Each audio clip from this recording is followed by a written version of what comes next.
panel numéro 1 et permettez-moi d'appeler à mes côtés donc nos deux universitaires qui ont contribué au travail et à l'élaboration du livre blanc. Si Sofiane Rali, si c'est Mirezgi, s'il vous plaît. À travers eux, je voudrais remercier l'ensemble de l'équipe qui a travaillé à la préparation de ce forum et à la préparation donc du livre blanc. Comme ça a été dit à la présentation du livre, donc nous avons souhaité préparer ce forum et le consacrer à la mise en place des réformes, et nous l'avons intitulé « Urgence et méthode ». Dans mon esprit, mettre en parallèle urgence et méthode, c'est aussi quelque part mettre en parallèle l'action et la réflexion. Trop souvent, on consacre nos efforts à l'action et pas assez souvent à la réflexion. Et il nous semblait que dans cette logique de réforme dans laquelle le pays doit nécessairement entrer, il était quand même important de consacrer un peu de temps à la réflexion et de ne pas considérer, comme ça a été dit, les réformes uniquement sur un plan purement technique. Dans le cadre de l'élaboration de ce travail, j'ai été amené à me dire qu'en définitive, en Tunisie, la mère des réformes serait de rendre ce pays perméable aux réformes. L'un de nos amis, qui aura l'opportunité d'officier comme modérateur sur un panel, disait il y a un problème de culture en Tunisie, une culture de la réforme.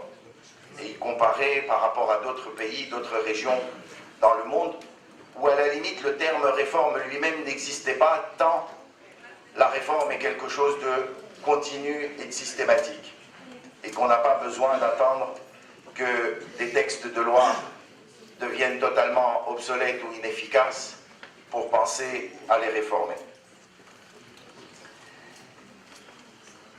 Dans la première partie du travail qui a été réalisé, nous avons mis en exergue deux aspects importants, et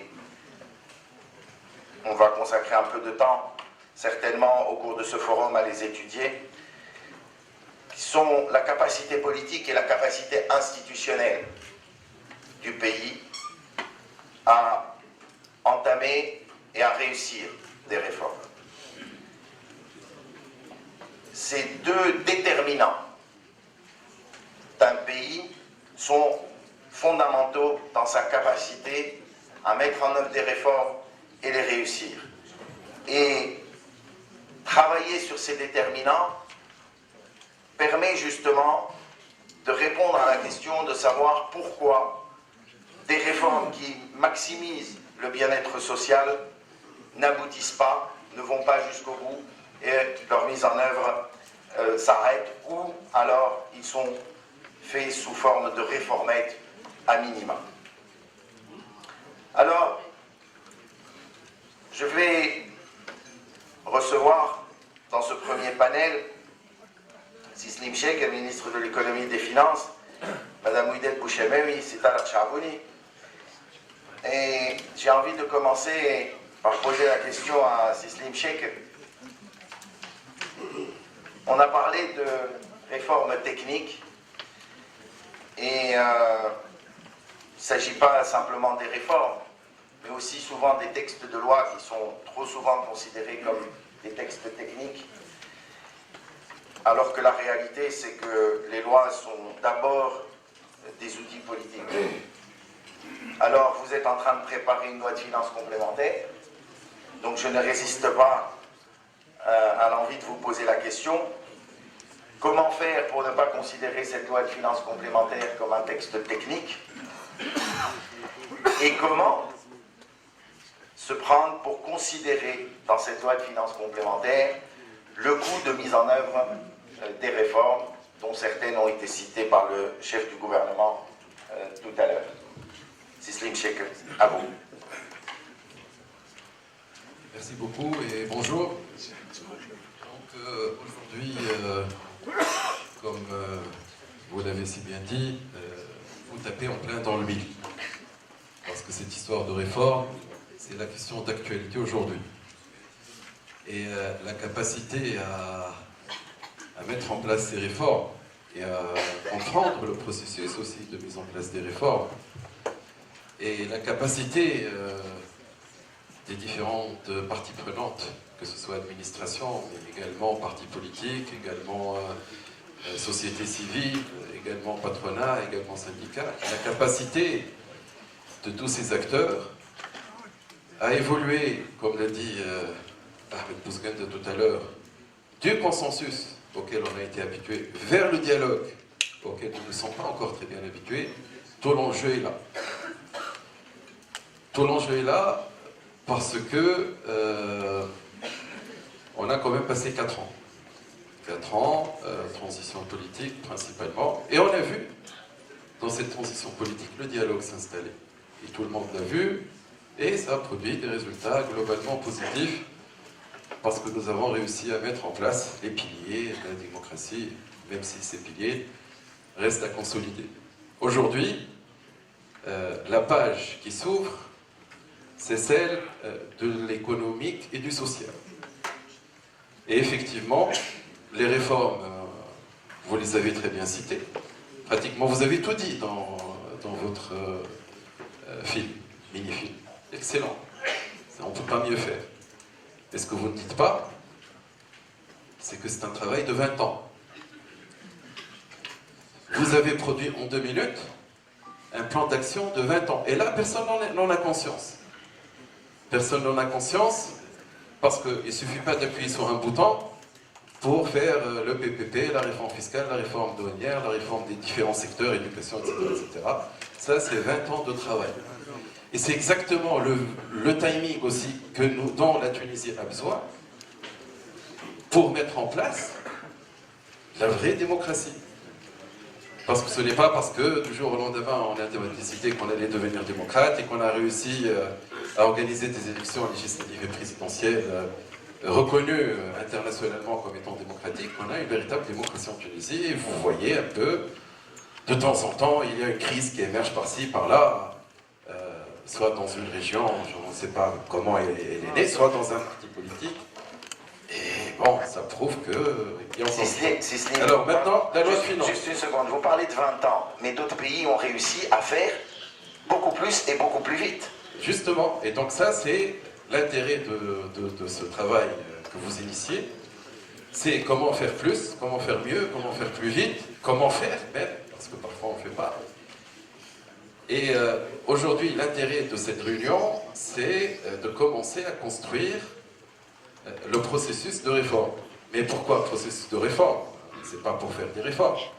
Parce que si nous voulons atteindre un objectif qui est de créer d'emplois, les 600 ou 700 000 emplois qui nous manquent, il faut absolument passer du modèle de développement économique que nous avions, c'est pas la peine de revenir, vers le nouveau modèle de développement économique sur lequel nous nous accordons à peu près tous, et que vous avez décrit tout à l'heure, contenu technologique de nos produits et des services, innovation, etc., etc. Pour passer d'un modèle à l'autre, il faut absolument faire des réformes. Donc ça, c'est un. Les réformes sont nécessaires, sinon on ne pourra pas passer au modèle de développement économique. Vous m'avez posé une question sur la loi de finances complémentaire. La loi de finances complémentaire, aujourd'hui, nous sommes en train de travailler, mais pas uniquement sur ça. Et comme je l'ai dit il y a quelques semaines ici, c'était notre chaise, la loi de finances en elle-même n'est pas une fin en soi. C'est un outil parmi tant d'autres que le gouvernement utilise pour pouvoir faire passer un certain nombre de dépenses, collecter des impôts, etc., etc. Et donc, ce sur quoi nous sommes en train de travailler actuellement, c'est commencer à préparer un un plan d'action. Je préfère l'appeler plan d'action pour ne pas tomber dans les plans quinquennaux des années 60 et 70. Un plan d'action du gouvernement sur les 5 prochaines années. Et c'est à l'intérieur de ce plan d'action qu'on va trouver le séquençage dont vous avez parlé et les priorités. Par quoi on va commencer et comment on va faire. Alors, ce plan d'action, normalement, il doit être prêt au cours du second semestre. Mais il y aura en phase 1 une note d'orientation générale que nous allons préparer avant l'été, c'est-à-dire avant mi-juin. Et là, ça permettra de donner les priorités, un peu plus de visibilité et par quoi on va commencer. Donc, je comprends très bien l'attente, je comprends très bien les questions. Il y a plein de personnes qui disent c'est quoi les priorités du gouvernement. Nous en sommes conscients, nous sommes en train de travailler sur ça. Il y a certaines séquençages qui a été présenté tout à l'heure par le chef du gouvernement, PPP, réforme bancaire, réforme fiscale, etc. Elles ont déjà commencé. Je vois ici Elias Farfer, Hakim Belhamoud, ils ont déjà commencé. Le processus a commencé. Maintenant, la question qui se pose, c'est comment on va le continuer. Est-ce qu'on va passer directement vers l'ARP, c'est Roger Urzol, regarde, ou est-ce qu'on a besoin justement d'un autre round de discussion avec vous pour nous assurer que c'est le dialogue et ce n'est pas le consensus. Sur la réforme fiscale, j'ai appelé les équipes du ministère des Finances et je leur ai dit, est-ce que les différents gouvernements ont interféré dans vos travaux et est-ce qu'à chaque fois vous rajoutez une couche de politique sur une réforme fiscale qui normalement devrait être logique? Et on m'a dit, écoutez, nous sommes 6 groupes de travail techniques, nous avons travaillé pendant 3 ans sur la réforme fiscale, nous sommes partis dans les régions, nous avons le Conseil national de la fiscalité, nous avons fait 2 jours nationaux pour pouvoir écouter les uns les autres. Bon, ok, les gens de l'administration disent ça, mais vous, j'ai été son de cloche différent. On me dit non, on a besoin d'un autre round avec vous. Sur la réforme fiscale, faites attention, elle est devenue trop compliquée, on veut aller vers plus de simplicité, plus de facilité, etc. etc. Donc, ce dont vous avez parlé, nous en sommes conscients et nous le touchons. Et alors, comme vous l'avez dit également, il va falloir mettre en place l'approche, la méthodologie. Comment donner des compensations à ceux qui vont perdre quelque chose et comment aussi demander des contreparties à ceux qui vont gagner. Et en Tunisie, on n'a pas l'habitude de ça. Et moi, je pense par exemple que sur l'aspect, par exemple, fonction publique, nous sommes passés de 510 000 fonctionnaires en 2010 à 630 000 en 2015, plus 25% en matière d'effectifs. Et nous sommes passés à peu près de 7 milliards de dinars de masse salariale à 11 milliards, plus 65%. Et je n'ai jamais vu de demande de contrepartie quelque part. Et là, je pense que c'est dommage. On m'a dit que c'est le prix à payer pour la révolution et que ce n'est pas très cher payé. Je veux bien, mais on aurait pu avoir plus. Et donc aujourd'hui, la Tunisie est en pleine mutation. Parfois elle réussit moins bien. Et en prenant un peu de recul, comme vous avez dit, réflexion-action, court terme, moyen terme, conjoncturel, structurel, en prenant un peu de recul, on s'aperçoit que c'est dommage, on a agi dans le feu de l'action, on aurait pu faire mieux. Et là, le cas typique, c'est le passage, ce qui s'est passé au cours des 5 ans dans la fonction publique, hors entreprise publique, bien sûr. Bon. Et donc voilà un peu les problématiques qui se posent.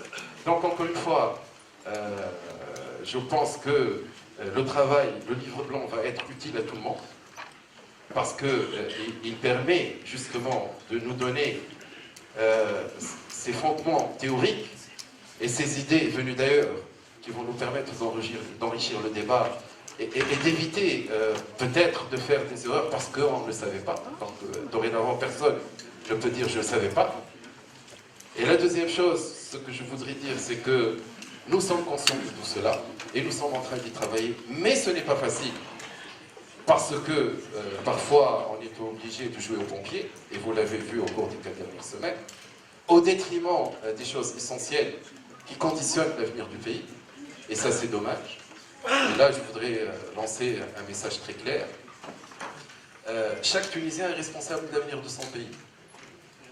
Et donc, c'est très facile d'allumer des incendies à droite et à gauche, que ce soit dans des régions et que ce soit à l'intérieur même d'un parti, même si c'est le premier parti. Mais ce qu'il faut savoir, c'est que, ce n'est pas sans conséquence sur l'avenir du pays. Et 2, tout le monde nous observe. Et surtout, nos partenaires étrangers. Et si nous allons nous amuser à lancer des signaux négatifs, ou des messages négatifs, ou montrer des images négatives, comme ce qu'on a vu la dernière semaine, ça risque de peser très lourd au niveau de 3 points fondamentaux qui vont conditionner le succès de ces réformes. Premièrement, le soutien de la communauté internationale au financement de tout cela. C'est important. Financement et de l'économie et des réformes. Deuxièmement, l'acceptation de prise du risque par les investisseurs. Donc lorsqu'ils regardent des gens se chamailler pour je ne sais pas quoi, ils vont se dire, écoutez, ces gens-là, ils n'ont pas encore évolué suffisamment pour que nous prenions le risque avec eux. Et troisièmement, les partenaires techniques qui sont prêts à nous accompagner à travers de l'assistance technique dont nous avons besoin, parce que eux, ils ont l'expérience internationale et nous avons besoin de l'expérience internationale pour ne pas réinventer la roue et pour gagner du temps. Et donc il faut absolument que ces gens de l'international qui nous observent et qui vont nous donner de l'assistance technique, par exemple moi, je suis en contact avec l'assistance technique internationale sur 2 réformes importantes, la fiscalité et la douane. Je suis en train de travailler avec des experts qui ont circulé à travers plein de pays, qui ont aidé à mettre en place des réformes en matière de fiscalité ou douane, si ce sont même pas, parfois même, ce sont eux qui ont mis en place les réformes qui arrivent donc avec leur expertise. Donc il faut faire attention, il y a une responsabilité partagée par tous, et ce n'est pas uniquement la responsabilité du gouvernement. Et aujourd'hui, le principal message, avant de lancer les réformes et les discussions techniques et les discussions, tout ça, on peut faire, on a suffisamment de compétences en Tunisie, mais il faut que les gens soient conscients,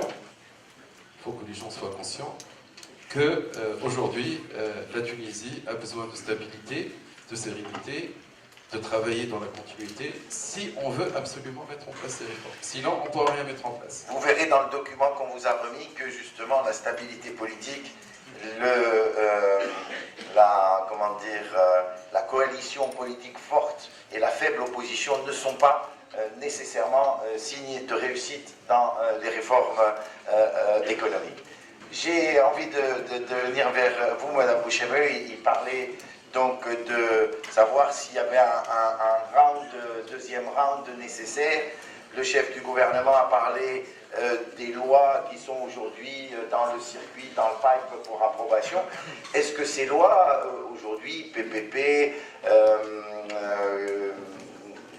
donc réforme du secteur bancaire, etc., code d'investissement, ont l'assentiment complet et total du secteur privé, de l'UTICA? Est-ce que, comment vous considérez aujourd'hui le rôle du secteur privé dans cette démarche de réforme? Est-ce que le secteur privé va rester dans un rôle consultatif ou on le convie gentiment autour de la table pour discuter, donner son point de vue pour ensuite faire un peu ce que l'administration souhaite sans tenir compte de la position du secteur privé? Comment vous voyez toute cette problématique? Merci. D'abord, je voudrais dire que le constat est là. Tout le monde est conscient que la situation économique en Tunisie est très grave. Je pense qu'il faut arrêter aujourd'hui de faire des diagnostics, de dire qu'il est temps de faire des réformes. On aurait dû faire ces réformes 4 ans en arrière, même plus. Tout le monde est conscient que ça ne peut plus continuer et nous sommes tous obligés de travailler beaucoup plus. Moi, je pense que la première réforme à faire aujourd'hui, c'est de changer la mentalité. Il faut que les gens se remettent au travail, tout d'abord. Il faut que tout le monde soit conscient qu'on n'a plus le droit à l'erreur aujourd'hui. Les gens sont en attente, les jeunes qui étaient derrière cette révolution sont encore en attente et ils sont impatients. Qu'est-ce que nous avons fait pour eux? Rien. On est en train de discuter jusqu'à quand? Donc, et tous, on sait quelles sont les réformes nécessaires aujourd'hui. Nous sommes un petit pays, nous n'avons pas assez de ressources, nous avons besoin de produire plus, d'attirer plus d'investisseurs. Bien sûr, la stabilité, ça c'est quelque chose c'est un must. La stabilité politique, la stabilité et aussi surtout sociale. Donc ça, c'est, moi je pense, aujourd'hui, il faut vraiment oser et nous avons besoin que ce gouvernement ose faire des réformes. On n'a plus le temps à perdre. Hein. Deuxièmement, que aussi au sein de l'Assemblée, aussi, il ne perd pas assez de temps pour les discussions. Si on a un autre modèle, il nous présente cet autre modèle, si cet autre modèle pourra faire passer ce pays à un autre niveau de vie. Donc, on n'a plus le choix aujourd'hui, il faut oser. Toutes ces réformes sont vitales, mais est-il nécessaire de faire ces réformes au sein de l'administration? Est-ce l'administration, c'est elle qui doit faire ce travail, puis après c'est elle qui doit contrôler, ou bien il faut faire participer et les opérateurs économiques et les universités, etc. Moi, je pense aujourd'hui, surtout, il faut faire participer le secteur privé. Il faut faire participer les entreprises, parce que nous sommes sur le terrain. Nous connaissons la réalité et nous sommes là, c'est à nous aujourd'hui, et nous sommes tous conscients que c'est par et grâce au secteur privé que nous pouvons sauver l'économie tunisienne aujourd'hui. Monsieur le ministre des Finances l'a très bien dit tout à l'heure, avec un sureffectif dans la fonction publique, avec une productivité qui est partout, même dans le secteur privé, qui est négative. Aujourd'hui, nous n'avons plus le choix. Ce que nous demandons, nous, au secteur privé, nous vous demandons quelque chose de simple, efficace.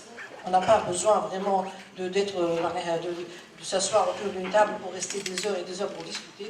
Nous avons besoin de choses simples, efficaces et appliquées.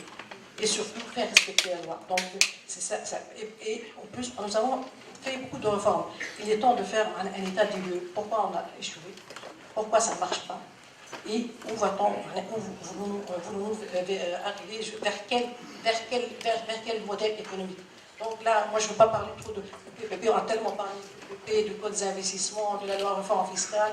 Il faut éclairer aussi certaines personnes qui pensent que cette réforme fiscale, elle est nécessaire parce qu'il y a certaines personnes qui payent, d'autres qui ne payent pas, ou bien parce qu'il n'y a pas d'équité dans le pays. Moi je pense qu'il faut commencer par travailler, par se rendre compte que sans travail, sans productivité, sans stabilité sociale, on ne pourra absolument rien faire. Absolument rien faire aujourd'hui, bien sûr, et dire aux gens quel sera le coût des non-réformes. Si on ne fait pas de réformes, qui va payer? Merci. J'ai envie de poser à Sita Chabouni, qui est chef d'entreprise et membre du conseil d'administration de l'IACE, mais qui est surtout un observateur averti de la scène politique tunisienne, de me donner son point de vue sur un élément important de l'économie politique des réformes, qui est la capacité politique du pays. La capacité politique du pays intègre, je dirais, la capacité politique du Parlement, mais aussi des partis politiques qui composent donc le paysage politique du pays. Comment vous voyez cette capacité politique en Tunisie aujourd'hui, et est-elle à la hauteur des enjeux en matière de réforme? Merci pour cette question qui me met un peu dans l'embarras, mais je vais me jeter dans le bain. D'abord, au cours de cette étude, j'ai été frappé par une phrase très synthétique sur les partis qui devraient conduire les réformes et les conditions de leur succès. C'était écrit, très bien écrit. Il disait qu'il faudrait que ce soit un parti stable, modéré et capable d'agréger les intérêts collectifs. Immédiatement pris note de ça et j'ai réfléchi sur ça. Certainement, le parti qui conduit le pays ou en première place n'est pas stable, il est modéré Et pour la question de l'agrégation des intérêts collectifs, il faudra noter une chose, c'est qu'au cours de la dernière période et au cours des élections, il a été très peu question d'économie. On nous a réclamé de produire un programme économique, nous l'avons produit et, curieusement, dès que nous l'avons produit, plus personne ne s'y est intéressé. Ça prouve que, finalement, malgré tout, il y avait une urgence politique. Et que, maintenant qu'on a fini le chapitre politique, nous allons implémenter la capacité de produire des réformes. Pour passer du parti au Parlement, je voudrais dire une chose assez remarquable, parce que nous multiplions les occasions de pessimisme, mais qu'au milieu d'une crise politique, un parti édite un communiqué et dit, parmi les 11 points, nous allons implémenter un groupe de soutien au groupe parlementaire. Et donc, quand même, dans une crise politique, ce parti n'a pas oublié qu'il y a quand même... pourquoi, d'ailleurs? En grande partie, pour qu'il accomplisse une mission économique. Pour le paysage parlementaire, je vais passer au mode chroniqueur sportif, parce que, bon, ayant été moi-même député avant, j'ai une petite... j'aime bien le stade du Bardo. Et donc, je dirais que, pour évaluer ça rapidement, je commencerai par le deuxième groupe, qui est celui d'Anada. Je dirais c'est le groupe le plus expérimenté, donc déjà, il a l'habitude de la pratique parlementaire, etc. Il y a des joutes parlementaires dans tous les pays. Les gens exagèrent en voyant le spectacle parlementaire, c'est parce qu'ils sont inexpérimentés comme spectateurs sportifs. Il y a ce groupe est bien cohérent, comme il agit parfois comme un pack de rugby avec un maître de manœuvre. Et ce qui est bien, j'ai l'impression qu'il pousse en avant. Pour ce qui concerne le premier, dont je parlerai en deuxième, que je connais de plus près, je dirais qu'il y a le niveau intellectuel, il y a la bonne volonté et l'inexpérience. Donc, à la limite, on ne voit pas. Ils ne seront peut-être pas des grands moteurs, mais ce n'est pas là qu'il y aura des blocages. Il y a aussi l'indispensable troisième groupe d'animation, sinon Bardo serait très ennuyeux et il n'y aurait pas ce piment nécessaire à toute vie démocratique qu'est l'existence d'une opposition bruyante, même si qu'il faut écouter et parfois... Donc c'est pas une question de nombre finalement, c'est plus une question de décibels. Mais indispensable, sinon nous n'aurions pas je voudrais dire, donc, à part souligner que les principaux partis ont quand même l'idée d'appuyer leurs parlementaires. Et pour finir, je vais faire une petite pub pour la maison, pour l'ACE, et signaler que parmi les députés, beaucoup ont suivi des cours chez nous l'année dernière, et nous avons eu nous-mêmes, et là nous allons nous auto-féliciter, un gros taux de succès. Alors déjà, inscrivez-vous au cours de l'IACE, c'est un bon cursus. On va peut-être attendre de voir leur efficacité au Parlement avant de le dire. Ils ont déjà réussi à se faire élire, ce qui en politique est très important. Il y a un aspect important dans le travail qui a été fait, qui est l'évaluation de la capacité institutionnelle et politique. Et j'ai envie de vous poser la question, ça s'évalue, la capacité institutionnelle et la capacité politique d'un pays. Il y a des méthodes, peut-être, je vais dire, empiriques, basées sur une évaluation pour justement classer les pays en matière de capacité institutionnelle et politique. Comment se situe la Tunisie? Est-ce que vous pouvez nous donner un petit peu un aperçu sur cette démarche et sur la Tunisie et son positionnement dans le monde? Ah oui, merci Sivolide. Effectivement, il y a des institutions spécialisées qui donnent une appréciation sur les capacités des décideurs à procéder à une évaluation systématique des politiques publiques. Je citerai en particulier une base de données de l'Agence française de développement qui a été développée par le Centre d'études prospectives et d'information internationale. Je citerai le World Economic Forum et il y a d'autres institutions spécialisées et surtout des organismes indépendants. Alors, il y a une appréciation qui tend à montrer qu'il y a un problème de culture d'évaluation des politiques publiques au niveau de la Tunisie. Et sur ce point, justement, ma question s'adresse à Monsieur le ministre Cécile Tchèque pour lui dire d'abord quel est votre point de vue sur ce problème de culture quasi inexistante d'évaluation des politiques publiques et surtout comment comptez-vous y remédier? Si Slim, c'était pas prévu comme ça, mais j'attendais une réponse et une question, mais c'est pas grave, je vais faire avec. Bah écoutez, l'évaluation est partie prenante du processus. Et lorsqu'on met en place un processus, il faut la mise en œuvre, il faut le suivi avec des indicateurs de suivi, et il faut aussi l'évaluation pour qu'on puisse corriger, pour qu'on puisse tourner en boucle.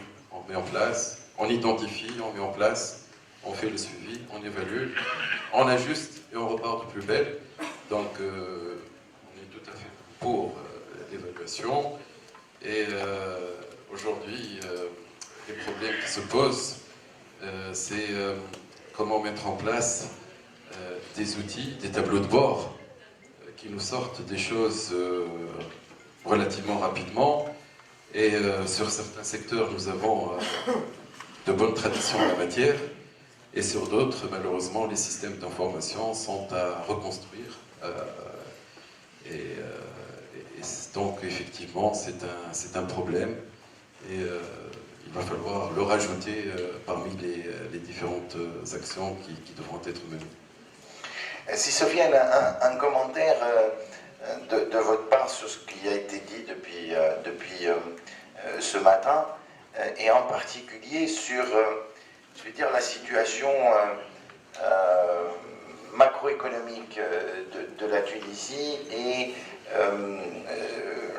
l'importance ou pas de la crise économique dans l'engagement des réformes et l'importance aussi de la stabilité macroéconomique aussi dans l'implantation des réformes. Pour répondre à cette question, donc, on va tirer quelques leçons d'expérience réussies. Le passage au recul des expériences réussies montre que les variables cycle d'affaires, cycle politique, concertation jouent un rôle important dans les réformes.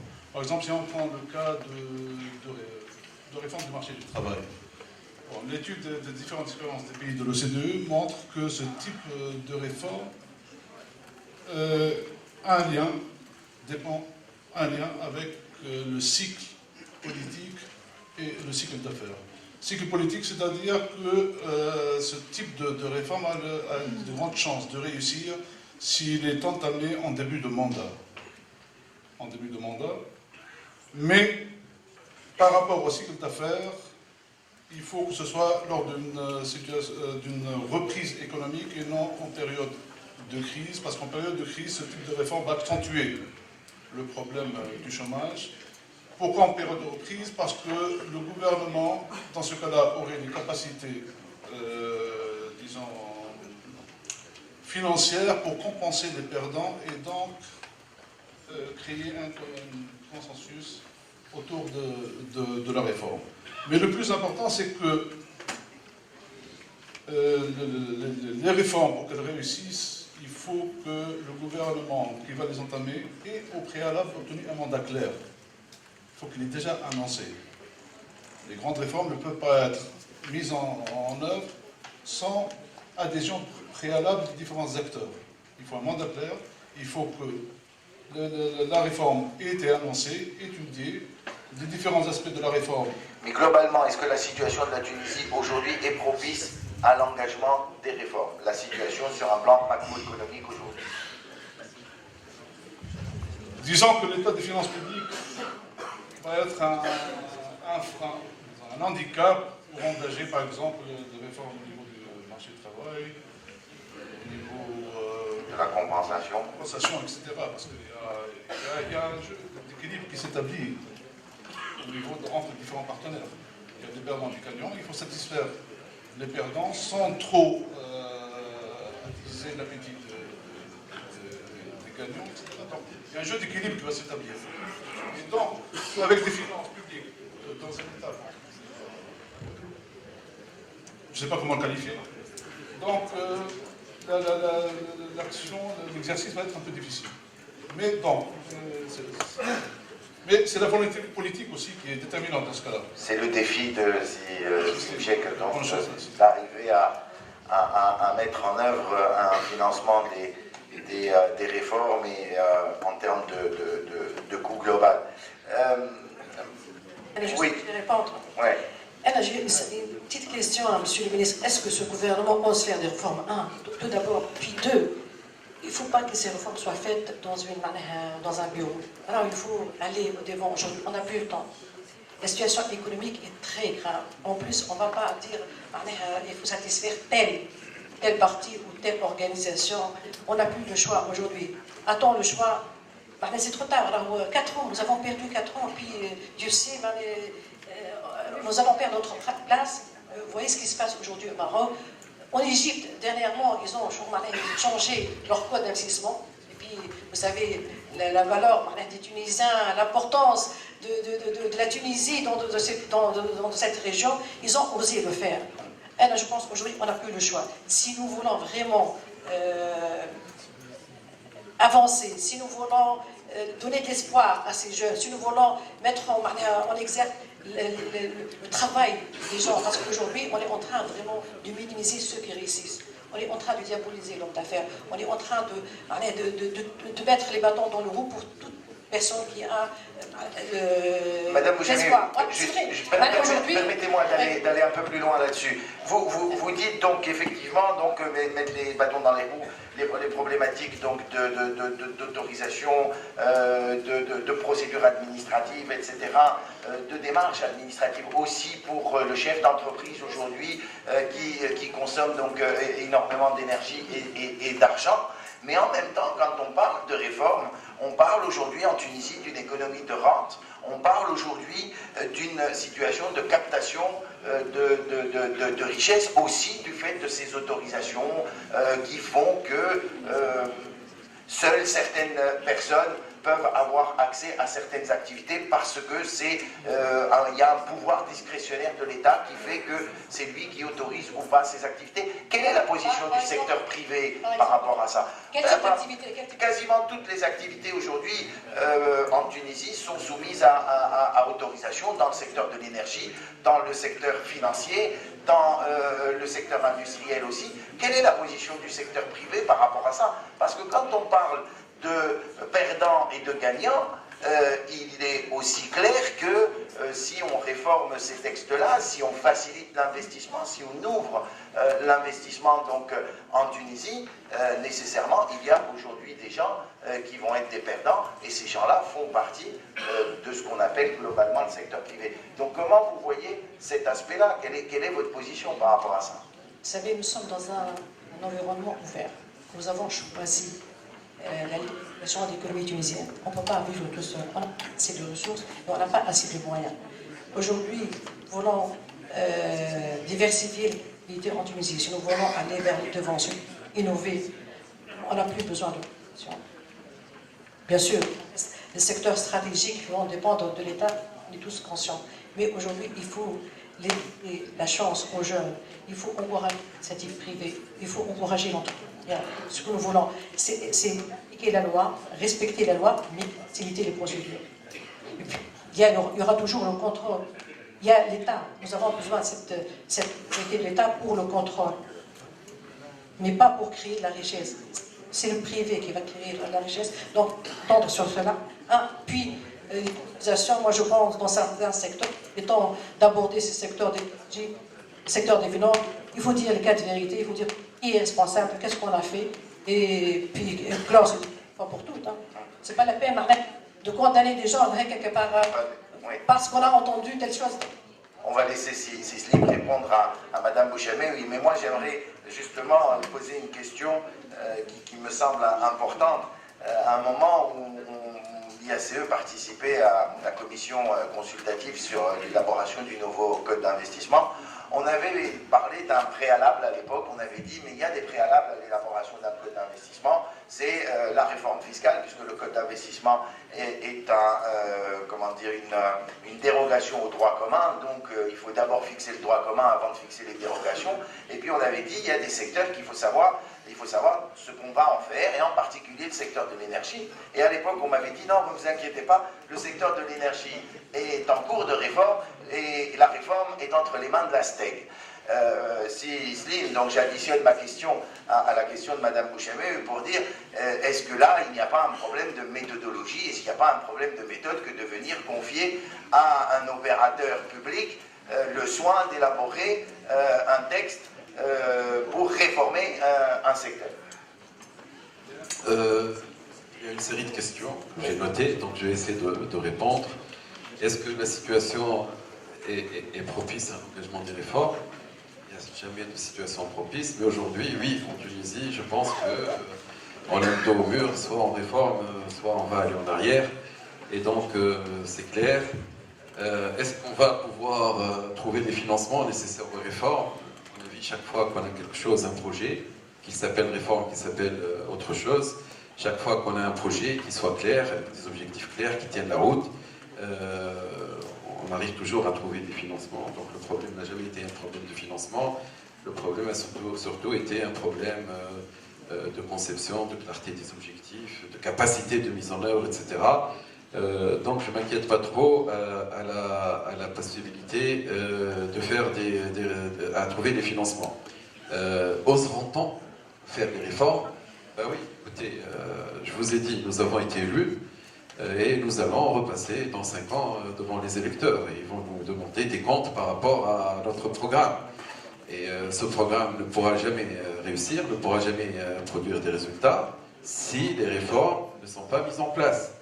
Donc, c'est clair et net, soit on ose mettre en place les réformes, soit on trouve le moyen d'avoir ce fameux dialogue dont on parle, soit on aura échoué, c'est clair et net. Et si on échoue, il y aura quelqu'un d'autre qui viendra prendre la place.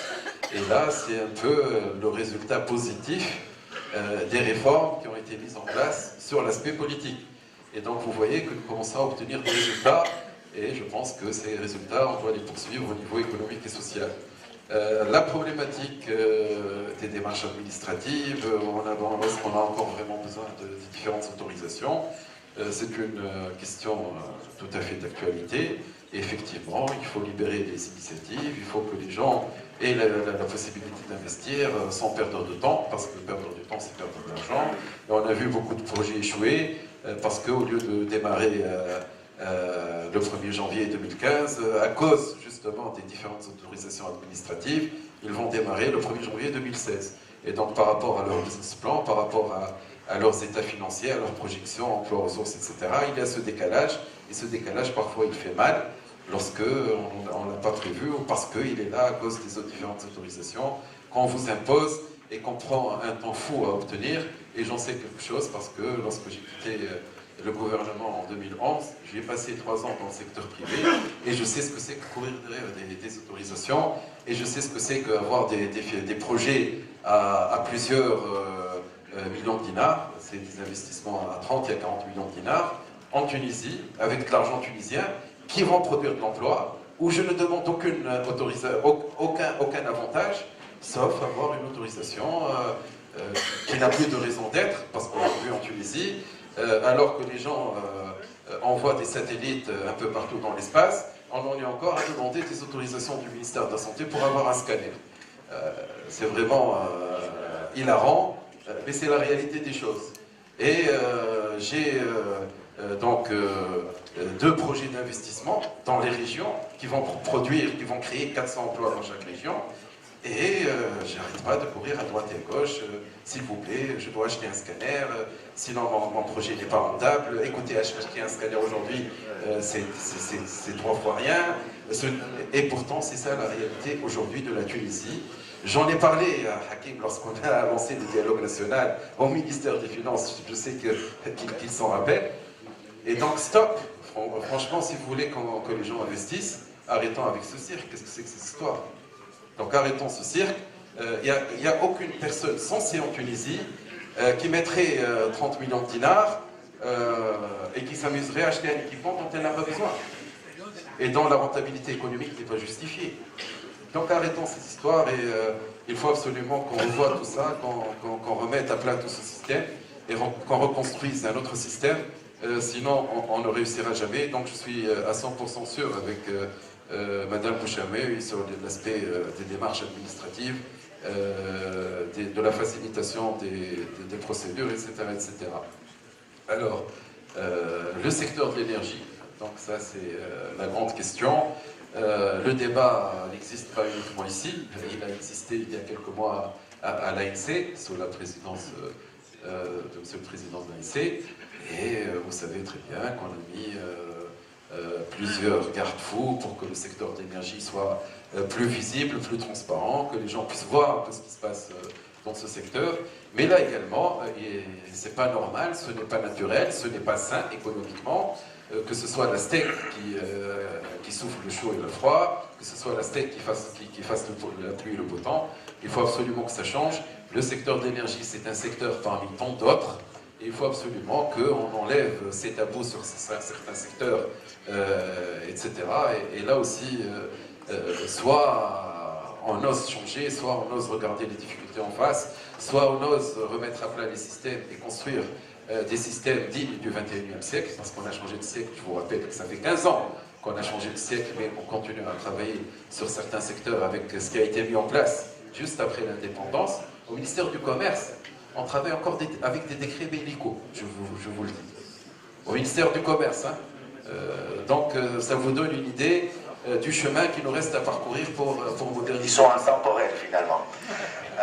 Juste donc pour finir, un commentaire de Sisofiane, après on passera donc aux questions de la salle. Je vous signale donc qu'il n'y aura pas de pause café et que donc à 11h on basculera directement. Vous n'allez pas faire grève quand même. Donc à 11h on basculera directement sur le deuxième panel. C'est très dense, c'est une journée très très dense. Donc il faut un peu de courage et un peu moins de caféine.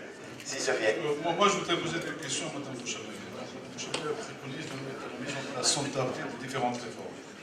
Je voudrais lui demander comment compte-t-elle mettre en forme, ou suggère-t-elle de mettre en forme la réforme du marché du travail sans l'adhésion des partenaires du marché du travail.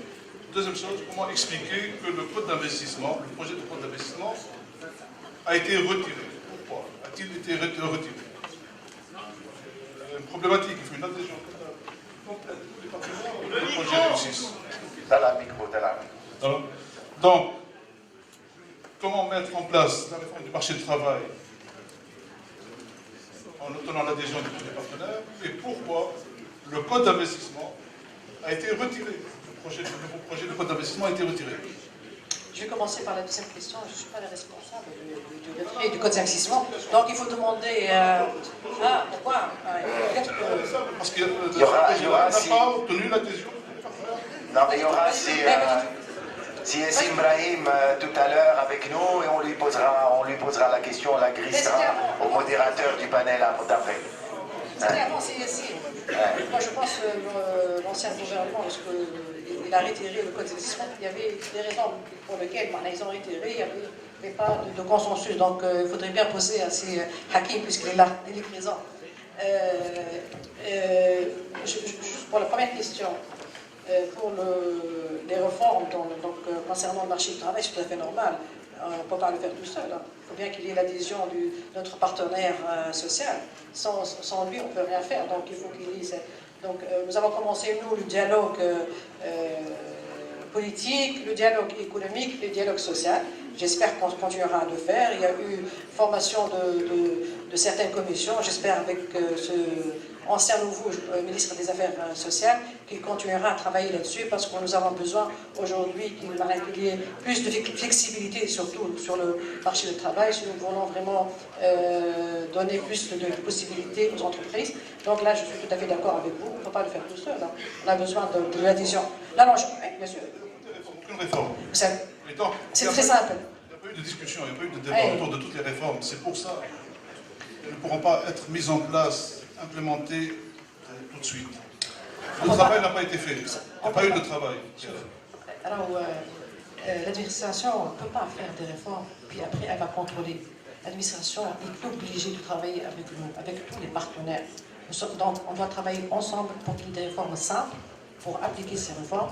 Aujourd'hui, on attend, bon, on nous a envoyé un projet de la loi sur le PPP, de l'ARP, et on attend encore les autres projets, mais il faut qu'il y ait un dialogue clair et simple autour de ces projets-là. Il faut qu'il y ait un consensus. Moi, je pense, parce que sinon, on ne peut pas l'appliquer. Donc là, moi, je suis tout à fait d'accord avec vous. Il ne faut pas qu'il y ait que l'administration uniquement, il faut qu'il y ait les opérateurs aussi. Donc, concernant le code du travail, concernant le code des investissements, le PPP, toutes les réformes nécessaires. Vous verrez que parmi les propositions qu'on fait, ou en tout cas comment dire, les études qu'on a faites des best practices à l'échelle internationale, on voit que souvent ça marche quand ce n'est pas l'administration qui définit les réformes et qui les met en place, mais des structures dédiées à cela. Alors, on va ouvrir le débat. Nous avons une quarantaine de minutes pour cela. Les micros sont disponibles partout. Un seul, ça ne sera peut-être pas suffisant. Il y a de l'appétit, je vois. Donc, par ici.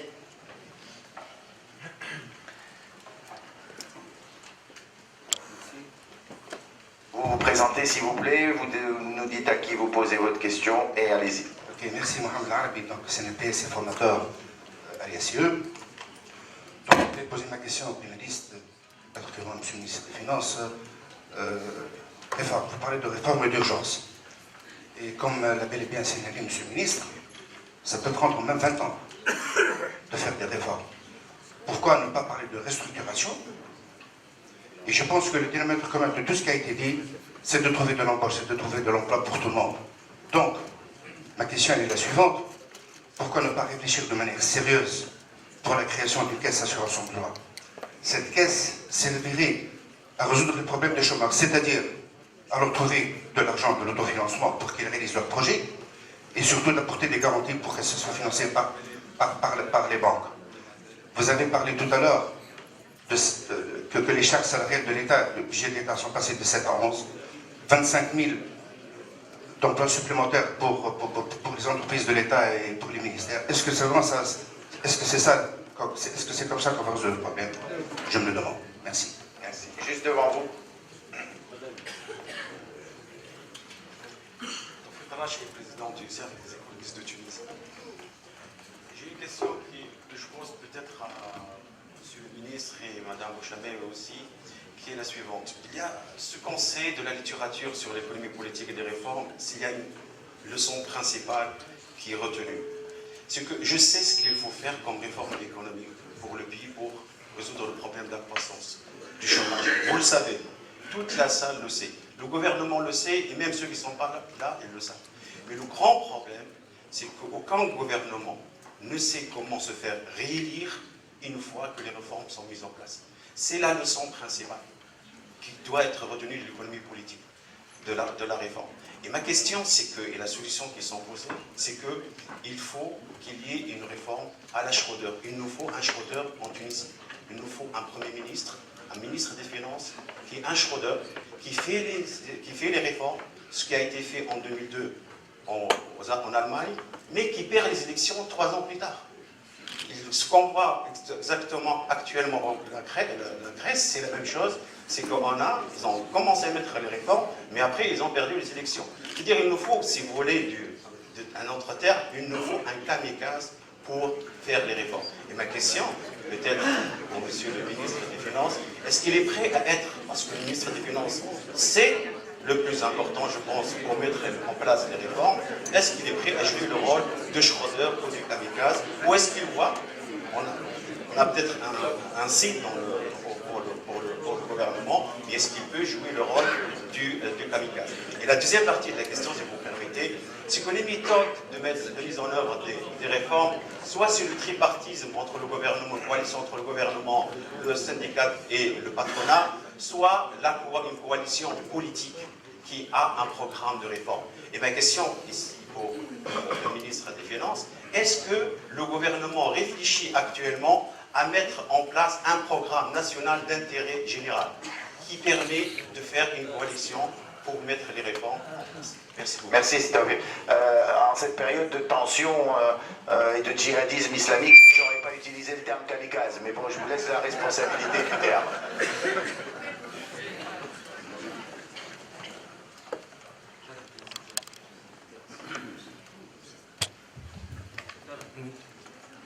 Oui, ça marche.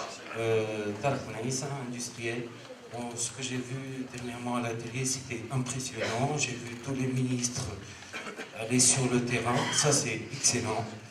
Moi, je vois plutôt des réformes sur le terrain. C'est-à-dire que le gouvernement se déplace à chaque fois dans un gouvernorat et fait ses conseils de ministres sur le terrain.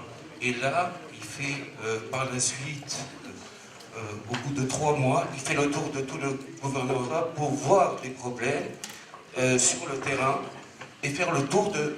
Et après 3 mois, il refait une autre visite pour... Il n'y a que le terrain qui compte. Le fait de rester dans les bureaux très très loin et d'avoir des rapports, ça, j'y crois pas tellement. Merci. Merci. Sislim, on va peut-être donner les quelques réponses aux questions avec Madame Bouchamé aussi après. Donc, Schroeder, kamikaze, pour ceux qui me connaissent, ils savent très bien que la réponse est oui. Donc, je suis là pour faire les réformes et je les ferai. Et ça ne me dérange pas du tout de m'en aller demain ou même aujourd'hui. Je n'ai aucun souci avec ça. J'ai déjà été ministre, je suis déjà parti, je suis revenu, je suis prêt à repartir. Je n'ai aucun problème avec ça. Il faut que ce soit clair avec tout le monde, pour tout le monde. Je ferai les réformes, je suis là pour ça. Et je les ferai avec vous, si vous le voulez bien, parce que seule personne ne peut rien faire. Donc, il faut que ce soit clair pour tout le monde. Comment résoudre les problèmes de chômage? Résoudre les problèmes de chômage, c'est avant tout croissance. Mais comme l'a dit, c'est la vie voilà. Comme l'a dit, c'est la vie pas n'importe quelle croissance, une croissance inclusive. Et donc, il faut qu'il y ait de l'investissement. Il faut que ce soit une croissance inclusive. Il faut aussi qu'il y ait des institutions et de la bonne gouvernance. Je l'ai entendu en venant ce matin à la radio. Donc, comme quoi la radio, c'est important aussi en matière de communication. Programme national d'intérêt général pour mettre en place les réformes.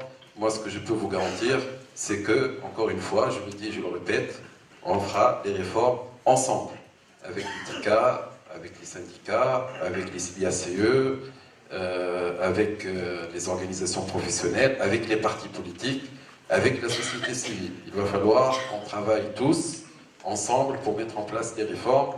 C'est une condition sine qua non de succès. Les ministres sur le terrain, oui. Nous sommes en train d'aller sur le terrain. Personnellement, en 4 semaines, j'ai fait 8 gouvernorats.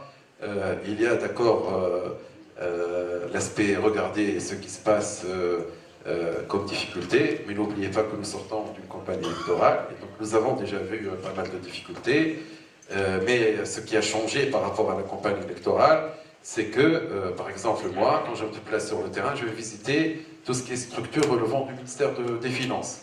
Et dans chaque gouvernorat, il y a principalement tout ce qui est impôt, tout ce qui est recouvrement, tout ce qui est douane. Et là, je peux vous garantir que je vois des choses très intéressantes. Et si vous voulez que l'administration se modernise, ce genre de visite est très utile. Parce que, premièrement, ça permet de rapprocher cette distance. Il n'y a pas que le gap budgétaire, il y a aussi le gap entre l'organe central et l'administration régionale. C'est un gap important, c'est un gap énorme. Et donc je pense que les visites dans les régions, d'accord pour voir les problèmes, mais c'est aussi important pour aller voir les fonctionnaires et les structures et les cadres qui font partie du ministère des Finances. Et là, je vous garantis qu'on découvre des choses très intéressantes. Ça veut dire quoi, intéressante? Intéressante, par exemple, c'est des cadres qui travaillent, des cadres sup, hein, à la Direction Générale des Impôts, qui travaillent et le plafond est en train de leur tomber sur la tête. Non, pas tomber, mais il y a des infiltrations d'eau avec plein d'humidité et des gens qui en ont attrapé des sinusites, des bronchites, des angines. On demande aux citoyens d'aller payer des impôts et lorsqu'ils se présentent à la Direction Générale des Impôts, au guichet, il est mal reçu. C'est pas parce que la personne qui est au guichet veut mal le recevoir, parce que la personne qui est derrière le guichet n'a pas les moyens de travailler correctement. Par exemple, il y a un ordinateur pour 3 personnes. Donc comment voulez-vous qu'il y ait la célérité, comment voulez-vous qu'il y ait la qualité du service lorsque 3 personnes qui sont responsables des douanes ou des impôts et dont le travail principal c'est de faire passer des transactions par ordinateur, n'ont pas d'ordinateur. Donc la qualité du service se fait ressentir. J'ai regardé quand est-ce qu'on a acheté des ordinateurs, on m'a dit 2004. Qu'est-ce que c'est que ces histoires? C'est des histoires à dormir debout. On demande aux gens d'aller faire du recouvrement. Ils n'ont même pas de voiture pour se déplacer. Comment ils vont aller voir l'entreprise pour ramasser, collecter l'argent de l'État? Si la chose la plus élémentaire, avoir une voiture et un chauffeur pour aller du lieu de travail vers l'entreprise, il n'a pas la possibilité d'aller. Ben, il ne peut pas collecter d'impôts, c'est pas possible. Il ne peut pas faire de recouvrement. Donc, j'ai vu des gens qui n'ont pas bougé en grade depuis 5, 6, 7, 10 ans. J'ai vu des personnes qui m'ont dit, écoutez, monsieur le ministre, je suis très content de vous voir. Ça fait 30 ans que je suis là, aucun ministre ne m'a jamais parlé, aucun ministre n'est jamais venu me voir, aucun ministre ne m'a jamais serré la main. Donc je suis content, je suis fier. Pour moi, vous avez atteint 100% de résultats juste parce que vous êtes venu. Donc, on vit des choses très intéressantes au niveau humain. Pas si kamikaze que ça, finalement, parce que ça a des conséquences le jour des élections, en définitive. Bah, écoutez, tout acte a des conséquences positives et négatives le jour des élections. Parce que vous allez sur le terrain, vous regardez les gens, vous trouvez des problèmes en matière de ressources humaines, vous trouvez des problèmes en matière d'organisation et de procédure, vous trouvez des problèmes en matière de gestion de carrière, vous trouvez des problèmes en matière de possibilités et de conditions de travail. Si vous allez les résoudre, ça va faire le bonheur des gens et ça va permettre au ministère des Finances d'être au diapason du changement. Si vous ne trouvez pas de solution parce que vous n'avez pas le temps, parce que vous n'avez pas pris le temps de réfléchir, parce que vous ne faites pas le suivi des visites, parce que vous n'avez pas les moyens financiers, ben vous allez aussi le payer. Et donc ça c'est clair. Donc la question du déplacement sur le terrain est très intéressante.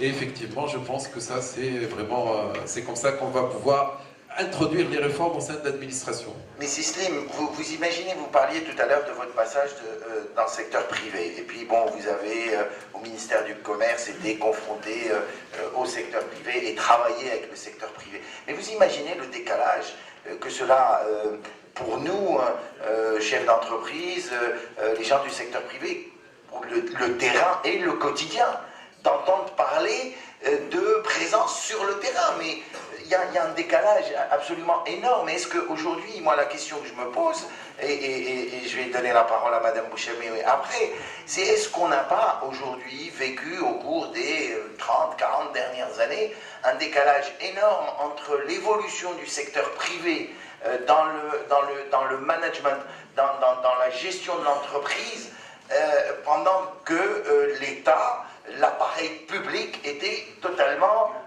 immobile et n'a rien fait, n'a pas évolué en matière de management, en matière de gestion des ressources humaines, en matière de gestion des ressources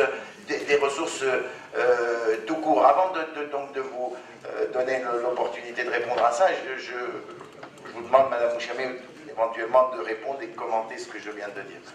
Il y a une question précise, mais juste, j'aimerais bien, si vous permettez, Monsieur le Ministre, je pense que ce n'est pas le travail du ministre d'aller visiter, il a une équipe pour faire ce travail-là. Le ministre, c'est un leader, c'est lui qui doit diriger son équipe, il a d'autres choses à faire plutôt que de faire le constat. Un. Deux, les gens, lorsqu'on visite, j'ai eu moi aussi l'occasion d'aller et de parcourir toutes les régions de la Tunisie, ils ont besoin de résultats. Le constat est là, le diagnostic est là, nous avons besoin d'actions concrètes. Les gens sont impatients, et je ne cesse de le répéter, ils sont impatients, les gens, ils veulent des résultats. Donc là, je pense qu'avant d'aller faire des visites, il faut préparer les dossiers tout d'abord pour revenir vers ces gens-là avec des choses concrètes. Juste pour la... Et puis, nous sommes en Tunisie et on connaît un petit peu la situation. C'est vrai, et les conditions ne sont pas assez favorables dans l'administration tunisienne, mais il faut au moins qu'ils produisent. Si la productivité elle est négative, qu'ils produisent 10%, 15%, après ils peuvent réclamer. Aujourd'hui, c'est devenu une mode en Tunisie, on réclame, il y a beaucoup de revendications, mais malheureusement on ne travaille pas. Donc, donner le minimum pour obtenir au moins le minimum. Donc ça, c'est la première chose. Deux, pour tout ce qui concerne la coalition politique et le consensus, moi je suis tout à fait d'accord pour dire que nous avons besoin, nous sommes là, nous, en tant que patronat, pour faire des propositions, et le gouvernement est obligé de nous écouter. Le gouvernement est obligé de soumettre toutes les réformes au secteur privé parce que c'est avec nous, c'est que les choses vont s'améliorer. Moi je parle sur le côté économique, donc nous sommes là, nous sommes un partenaire incontournable, bien sûr avec le syndicat des ouvriers, c'est tout à fait normal, si nous voulons vraiment préparer le terrain, si nous voulons avoir une meilleure stabilité sociale. Donc là il faut commencer à changer la mentalité. Et là si j'ai vraiment un message ou bien à Monsieur le Ministre, c'est vrai, tout à l'heure je vous ai dit d'oser de faire des réformes, mais oser parler aux gens, oser leur dire la vérité, oser présenter la situation exacte du pays. Il faut leur dire qu'est-ce que nous avons, qu'est-ce qu'il faut faire aujourd'hui pour améliorer les conditions, sinon qu'est-ce qui va nous arriver plus tard. Parce qu'aujourd'hui je pense, les gens ne sont pas conscients, je parle de la majorité des Tunisiens, je ne parle pas des gens qui sont dans certains niveaux, mais la majorité des Tunisiens, on n'est pas conscient de la gravité de la situation économique et financière. Merci. De retour vers la salle, il y a une question au milieu, plutôt vers le fond. Monsieur.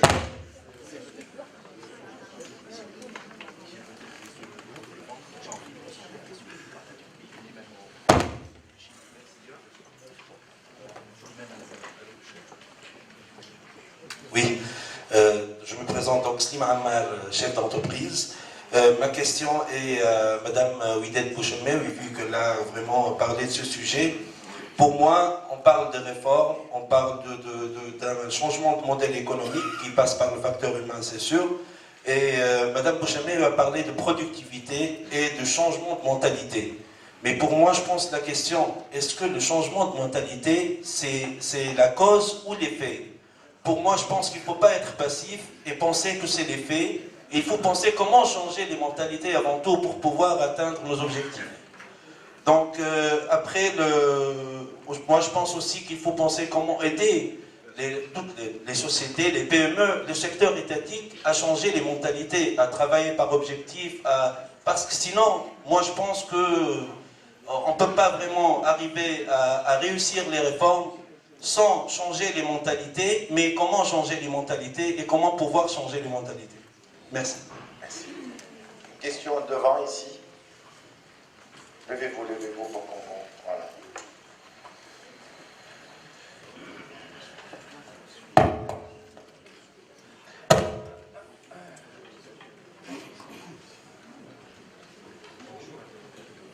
Ça marche. Non. Donc, Riyad Zayen de la Connect. Je voulais suggérer, donc on a entendu de belles choses, on a entendu également quelque chose d'un peu difficile à supporter, disons. Suite au film qui a montré un petit peu les success stories ailleurs, Monsieur le ministre a dit qu'il fallait 20 ans. Or, 20 ans, on sera tous à la retraite et on sera pas ce qui va se passer d'ici maintenant. Donc, ce que je suggère effectivement... Lui, il fait de la politique, donc dans 20 ans, il ne sera pas à la retraite. Quel modèle politique on aboutira dans 20 ans si on continue comme ça? Donc, Ce qu'il faut, je pense, c'est également, puisqu'on a pris des success stories, se greffer également sur d'autres success stories, d'autres modèles de réformes qui ont été faites et des choses qui ont été fonctionnelles. Si on s'inspire un peu de l'informatique, on essaie de prendre des réformes, la réforme 1.0, et aller directement vers des choses factuelles et faciles à mettre en place, je pense que c'est une bonne chose. Pourquoi je dis cela? Parce qu'effectivement, on en avait également au sein de l'Assemblée le consensus pour se mettre d'accord sur un petit point concernant qui ont mis à peu près 2 mois pour se mettre d'accord ici, autour de beaucoup de personnes, de beaucoup de divergences, mais beaucoup de temps. Donc je pense qu'il va falloir se mettre d'accord sur des choses basiques et essentielles, avancer avec, et ensuite mettre la 1.2, 1.3, 1.4 sur les choses qui demandent du consensus. Merci. Merci. Bah, juste à côté, on ne va pas déplacer beaucoup. On va arriver là-bas. Merci, Mohamed Efer, professeur et secrétaire général du Cercle des économistes de Tunisie. En fait, si l'on voulait prendre un raccourci, on dirait que le problème qui se pose est celui de la faisabilité des réformes. Et les argumentaires et les expériences théoriques et appliquées sont pleines, riches d'enseignements. Et c'est Tawfiq, en fait, il a bien résumé la situation. Du point de vue de la méthode maintenant, moi je crois que ce dont nous devons être conscients et par rapport aux expériences d'autres pays, le pays, antérieurement à la Révolution, a réussi. Il a fait un certain nombre de performances économiques qui étaient bâties sur des institutions extractives non inclusives. Extractives au sens où ces institutions bénéficiaient à une minorité de rentiers, de groupes de pression, qu'ils soient du privé ou du public, et non inclusives au sens où des franges très importantes de la population et des régions étaient marginalisées. Et si l'on veut traiter du point de vue de la méthode par rapport à l'objet de cette séance de travail, c'est qu'il faut mener, à mon sens, une analyse vraiment très fine sur les institutions, leur qualité, du point de vue de l'extraction, non pas du point de vue de l'inclusion, qui depuis la Révolution, à mon sens, s'est légèrement améliorée. Du moins, ce sont les données statistiques. Voilà, merci. Merci. Derrière, je crois là.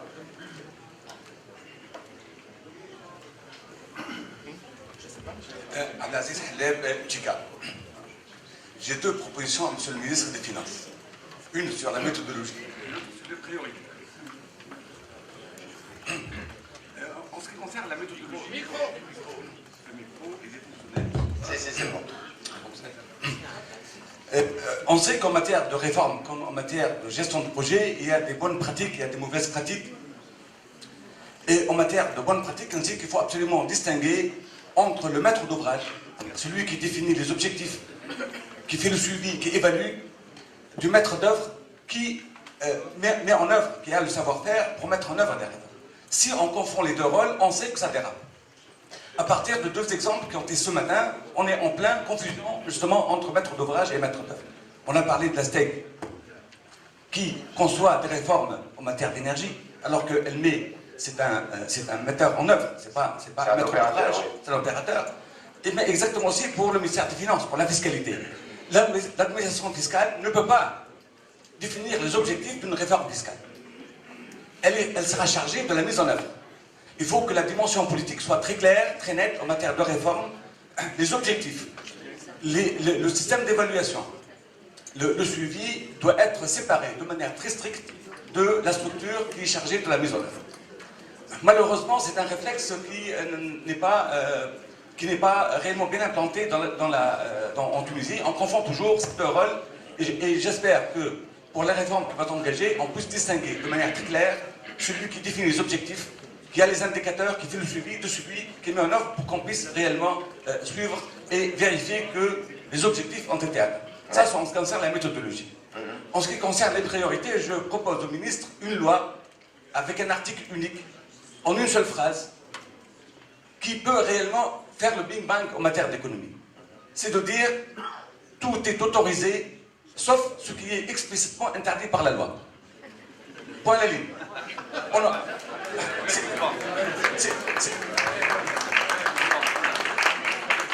S'il y a des choses interdites, l'administration peut faire des lois par la suite pour les interdire. Mais a priori, il faut libérer l'initiative tant qu'il n'y a pas quelque chose qui est interdit. Merci. Alors là, on va rentrer dans des histoires avec le vin, l'alcool qui a défrayé la chronique pendant toutes les semaines passées. Je ne vous raconte pas si tout est autorisé, sauf ce qui est expressément interdit, ce que ça va faire. Il y avait une question juste là. Pour être un peu plus sérieux sur la question de la méthode, c'est ce que j'appelle, juste pour ajouter deux mots, d'abord c'est une question de ce qu'on appelle du business process reengineering que l'État n'a pas fait depuis 60 ans, tout simplement parce que l'appareil public tunisien est hérité donc de l'époque coloniale. Rappelons qu'à l'époque coloniale, en Tunisie, le pouvoir politique était assuré par le bey et le pouvoir administratif était assuré par le colon français. Et c'est le colon français qui menait le pays, mais à travers l'administration. Et jusqu'à aujourd'hui, la Tunisie, ce que je dis moi, c'est que c'est un pays qui est suradministré et sous-gouverné. Je vous en prie, allez-y. Merci, Charles. Ali Idriss, je viens de la presse économique. Vous avez dirigé un bel exercice de brainstorming. Et vous avez parlé des perspectives d'ingénierie des réformes.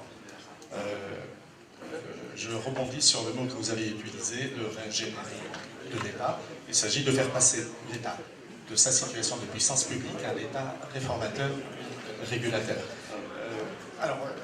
Monsieur le ministre des Finances a parlé tout à l'heure d'un espace de 20 ans. Mais on ne voit pas le happy end, parce que je crois qu'il y a un concept qui a manqué. Le seul horizon économique qui s'offre aux pays qui veulent consolider leur émergence, c'est l'économie du savoir. Et je trouve qu'aujourd'hui, on n'a pas parlé de la smart entreprise, on n'a pas parlé des pôles de compétitivité, pourtant, on s'est mis en situation d'aller vers l'économie du savoir depuis une dizaine d'années, puisqu'il y a 6 technoparcs qui sont sur place. Alors, quelle place vous faites à l'université, à la réforme de l'université, puisque aujourd'hui, le premier input de la richesse de demain, c'est le savoir. On parle bien de l'économie du savoir. Je crois qu'elle n'a pas pris assez de place aujourd'hui dans le débat. Merci beaucoup. Merci. Monsieur, vous vouliez intervenir?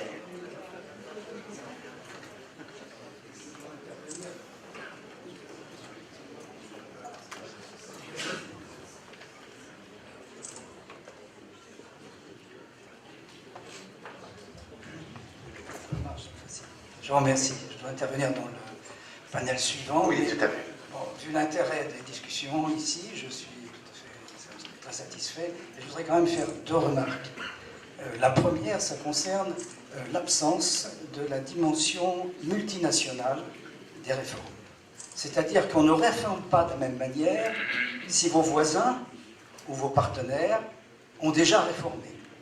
Et je crois, madame, que vous avez commencé à aborder ce problème, vous étiez la seule, mais il faut réfléchir parce qu'on fera des erreurs.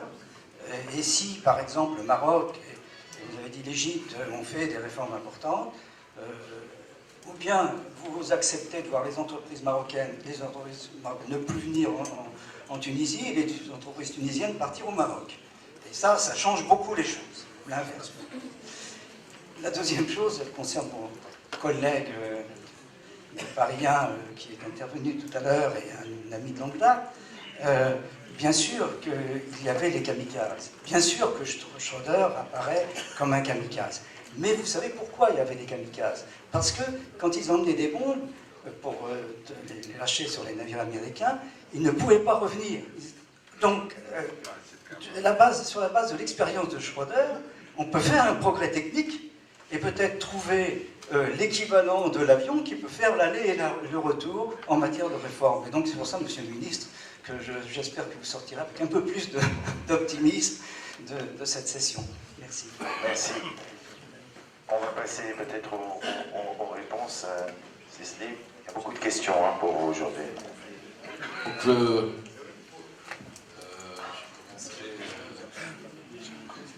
par la question sur l'appareil de l'État a-t-il évolué?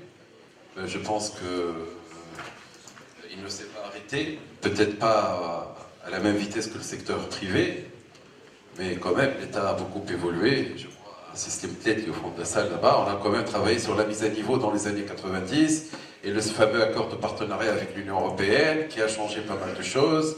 L'appareil de l'État a produit des élites qui aujourd'hui sont à la tête des structures dont nous avons besoin pour conduire le pays.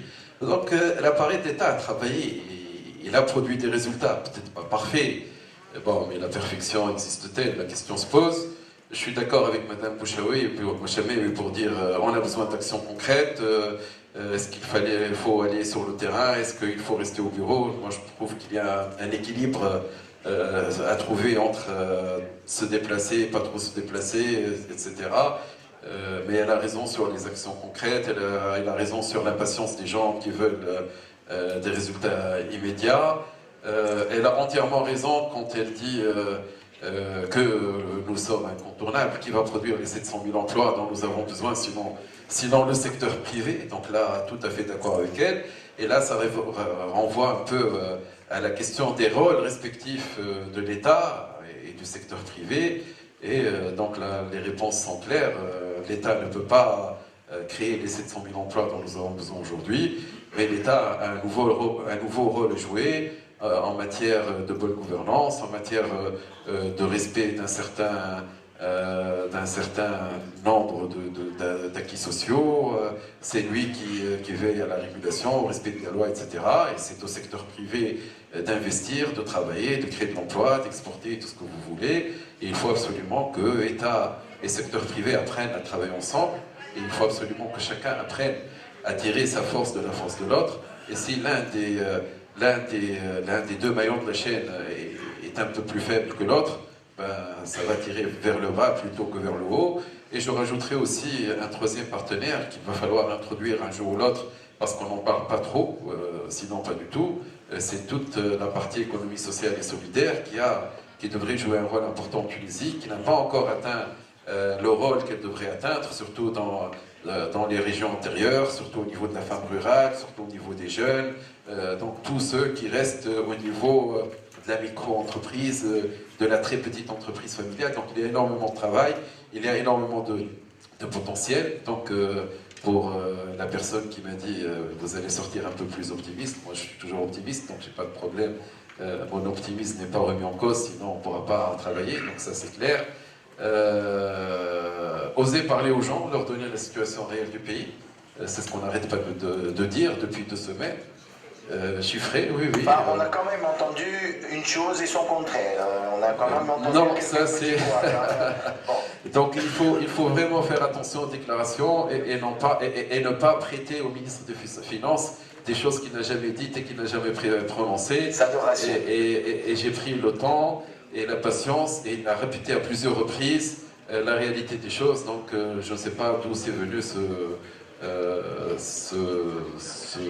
ce décalage dans la communication.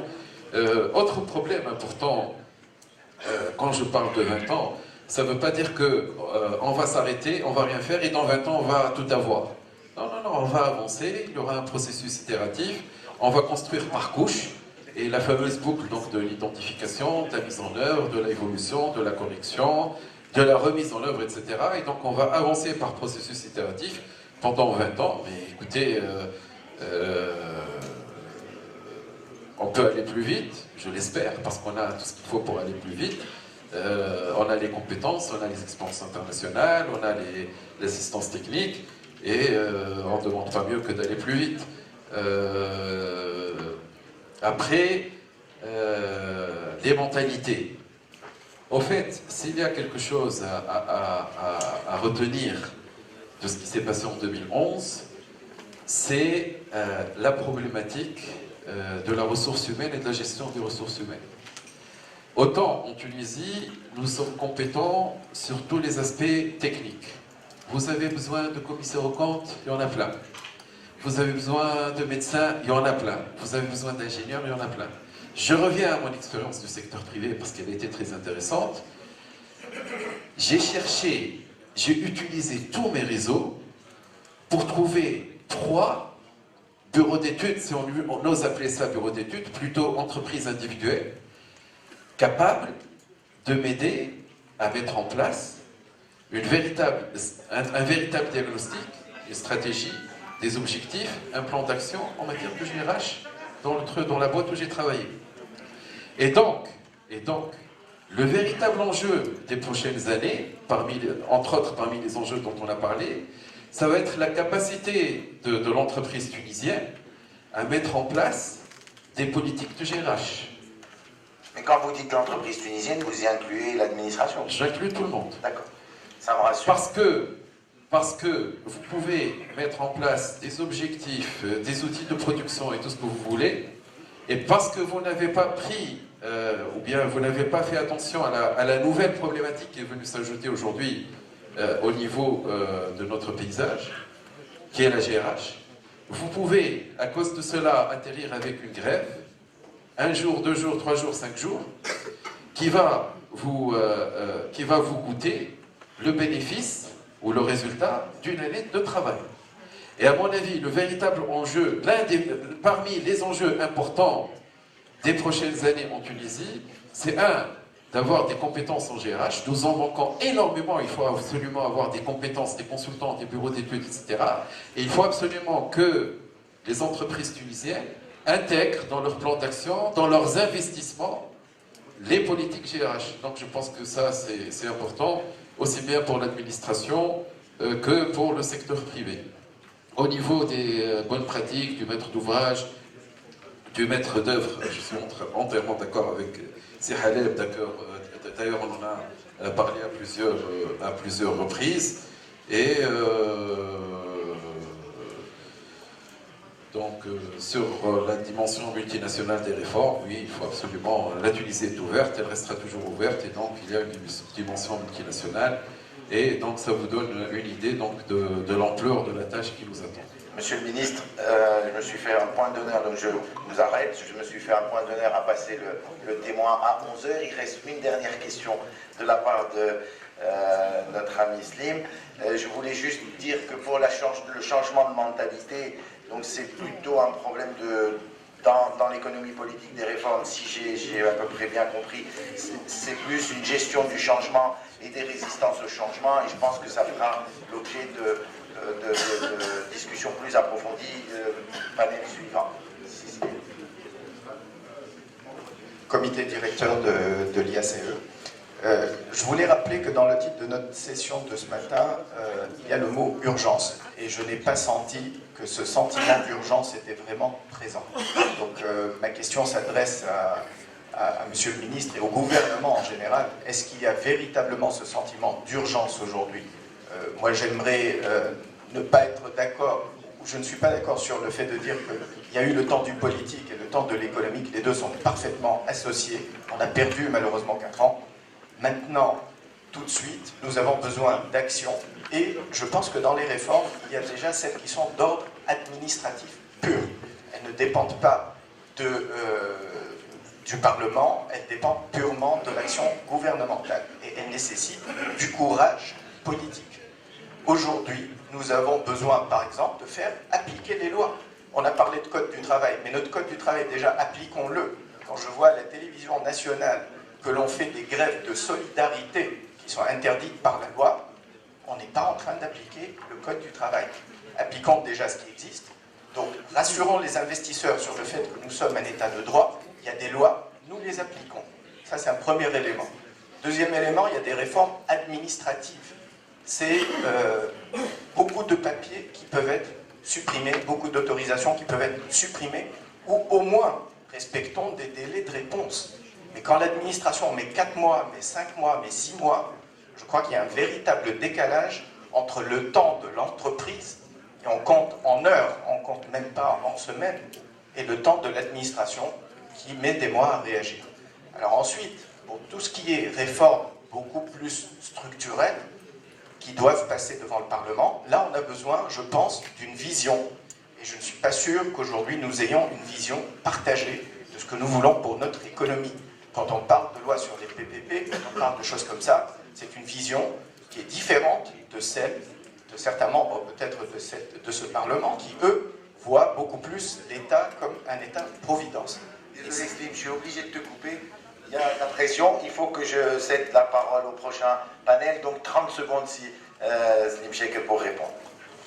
Écoutez, en guise de répondre, effectivement, Slim Zral a raison. Il faut savoir comment gérer à la fois le court terme et le moyen terme, comment mettre en place les réformes administratives, comment avoir le minimum de temps de réponse pour ne pas handicaper les investisseurs internationaux, surtout lorsqu'ils veulent investir à l'étranger, qu'ils ont besoin de plein d'autorisations, qui normalement ne devraient avoir aucune raison d'être, sinon être systématique. Je voudrais conclure sur une note positive.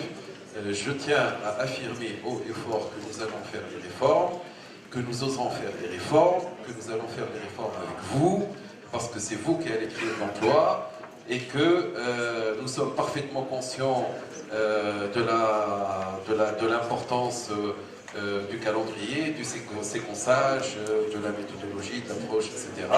Donc nous sommes conscients de tout ça et que donc, nous sommes parfaitement déterminés à faire tout cela et à le réussir avec vous, et que nous n'avons aucun préjugé, aucune arrière-pensée, et la seule chose et le seul objectif pour nous, c'est essayer de faire en sorte que la Tunisie réussisse son défi principal et majeur des prochaines années, c'est-à-dire sa réussite économique et sociale. Alors, coup de théâtre, nous sommes à l'heure, mais les suivants sont en retard, donc on a 5 minutes de plus. Madame Bouchemé, vous avez apporté, si Aïdid Saïden, vous allez pouvoir poser votre question. Mise au point, alors tout à l'heure, lorsque j'ai parlé des visites sur le terrain, je ne suis pas contre. De toute façon, vous gouvernez, c'est votre décision.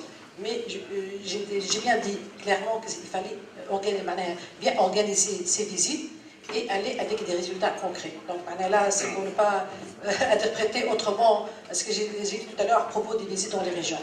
Il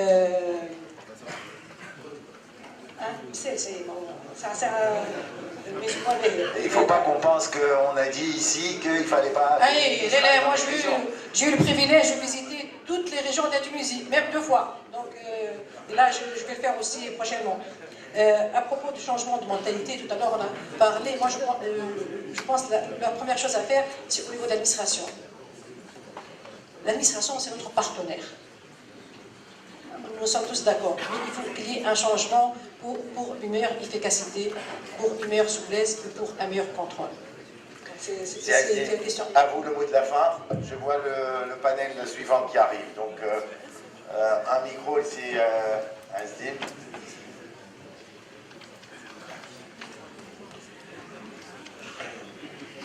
Pas grave, ils sont punis, ils sont en retard, ils attendront un peu. Merci beaucoup. Azzedine Saïden, consultant financier. J'ai bien noté que dans le livre blanc, vous mettez en avant comme priorité la réforme du secteur bancaire et financier, et je suis entièrement d'accord avec vous. Mais c'est une réforme que nous attendons depuis des années et des années et des années, et on ne la voit pas venir.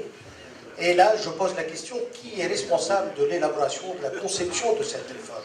Et là, je rejoins entièrement ce qu'a dit tout à l'heure c'est Abdelaziz Halem. Si nous attendons à ce que ce soit la Banque centrale qui nous propose la réforme du système bancaire et financier, nous nous trompons d'adresse, parce que la Banque centrale sera chargée dans ce cas-là de la mise en œuvre de la réforme qui sera retenue, et pas le contraire. C'est peut-être pour cette raison-là, d'ailleurs, que nous ne voyons pas cette réforme venir, mais c'est un préalable indispensable pour toute autre réforme sur le plan économique, et je suis d'accord avec vous.